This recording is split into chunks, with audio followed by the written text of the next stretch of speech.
Hello and welcome to The Business, and today I'm joined by Linda Crossland-Clarke of She Knows, which is a health and safety firm that's based in Hull. So, Linda, health and safety, has it gone too far for the businesses? It's gone too far as far as the media's concerned. I think everybody jumps on the bandwagon. The report conkers bonkers. You can't play conker games in school. You can't use the inside of toilet rolls for craft because it's unhygienic. Do you agree with them though? No, I don't. I think it's absolute rubbish. Yeah. You know, at the end of the day, health and safety has got about keeping you safe. Yeah. If it's keeping you filling in paperwork, then it's wrong. As a small business, how many people do I need to employ for it to matter to me? If I'm a one-man band, is that something where I can get underneath the radar, or do I need to still have health and safety? As a one-man band, your responsibility is to yourself. If Yeah. you injure yourself, you're not earning. So Yeah. you've got to look at it more on a commercial basis. It's highly unlikely that somebody's going to report you for not putting a sign up on a hole in your building where you work because you're your only employee. Let's say, for argument's sake, I was a plumber or an electrician, although I'm a one-man band, I could be working on other people's sites. You can be, yeah. Yeah. And in that case, then the client will ask you to do certain things. He may say, I want a risk assessment on how you do your work. And Because then- he doesn't want you to hurt the electrician working alongside you or above you. But then he's going to say, like, well, because I remember when I first set off in business and it was like, well, I need a risk assessment and I need this and I need that. It's like you haven't a clue where to start. So what happens then? What do you do then? Well, when we first started off, we decided instead of doing this whole risk assessment business where you've got to make a decision about this and make a decision about that, let's do a checklist. So you as a plumber would be like, well, have I left anything around that people are going to fall over? Yes or no? So it's just a memory jogger, and that was your safe system of work. It was how to stop you from injuring people. Right. You know, don't write the whole or reinvent the whole plan all the time. Just do yourself a little checklist. And all you have to do is scribble the date on at the end, at the bottom. What you've got to remember is if something ever does go wrong, you need to be able to prove that you've made that consideration. Yeah, And that's that what I can was... be your notes in the yeah. diary. It Yeah. can be your notes on a clipboard. It could be the notes on the back of the job sheet, as long as you've written it down somewhere. Right. When it comes down to it, the law says if you've got under 5 people, then you don't have to document your risk assessments. You don't have to have a safety policy. Right. But it may be your client's policy of only employing people who can provide that information. So you may have had to create something months ago. Yeah. So that's why I say it's always best if, you know, you're a job sheet, you know you've got to go and do that, just take a couple of notes, ask client for, you know, cable covering to go over such and such.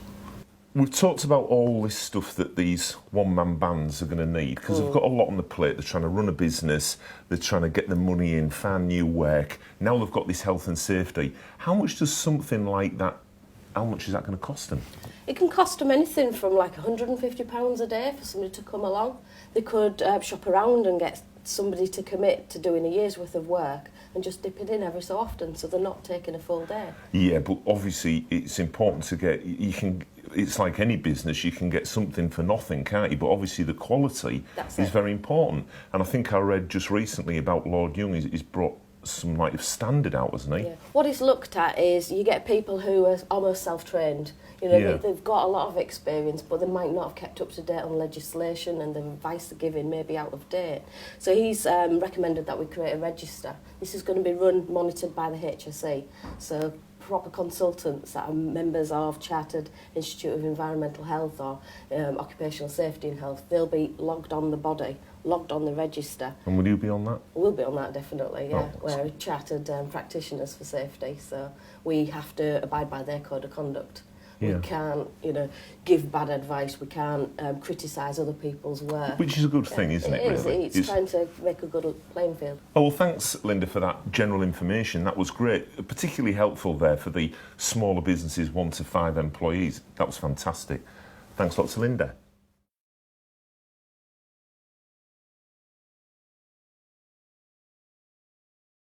Hello, I'm joined again by Linda from She Knows for the health and safety. Linda, just want to have a chat with you quickly now about what the requirements are if I'm doing work in the construction industry. What kind of complications does that bring up as opposed to maybe an office environment? Well, once a business has got 5 or more employees, the enforcing authorities are expecting you to document certain things. There'll be staff inductions.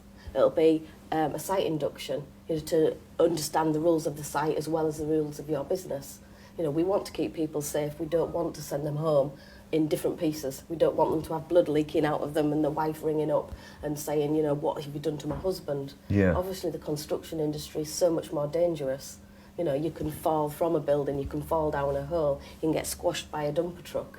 So you would give training for this, or set in place systems for people to abide by on the site, wouldn't you? That's correct, yeah. We can help you, if you are a construction manager, we can help you devise rules to keep people safe, pass those rules forward in toolbox talks, so Yeah. short 10-minute talks to the workforce, just so they know where they stand. So that's a toolbox talk. Toolbox is like, talk, yeah. yeah. So Yeah. that's quite a good little name, isn't it? Yeah. Quite like that. The other one is we can get accredited training, where those training standards have been passed and recognised by bodies.